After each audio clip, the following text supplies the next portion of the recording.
Scuole, mercoledì 17 giugno, il giorno per la divulgazione delle linee guida regionali in vista dell'apertura del nuovo anno scolastico. Prevedono i varchi all'ingresso nelle scuole, che sono cose sostenibili, no? Misura la temperatura corporea, l'igienizzazione, il tema delle scarpe piuttosto che delle mani. Questo lo possiamo chiedere a dei bimbi che vanno alle elementari o qualcun altro che è in età, diciamo, scolastica nella scuola dell'obbligo e anche agli operatori.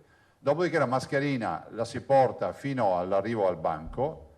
Il banco avrà a ogni bambino, a ogni studente, scusatemi, deve essere garantito uno spazio vitale di 2 metri quadrati, quindi ci sarà un distanziamento tra i banchi, non saranno più attaccati come prima e qui si apre anche lo scenario, le aule troppo piccole, non troppo piccole, ma insomma questa è la linea guida.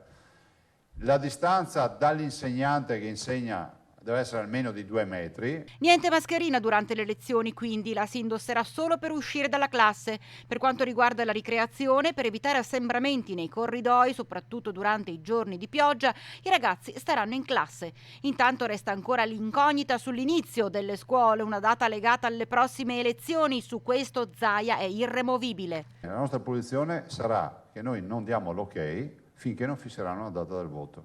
Punto. Perché siamo stanchi di farci prendere in giro. Come fa il Ministero a programmare la preapertura delle scuole, chiamiamola così, no? La preapertura, poi le elezioni reali, se non sa neanche quando si va a votare? Cioè la mano destra non sa cosa fa la sinistra, a me sembra strano questo atteggiamento.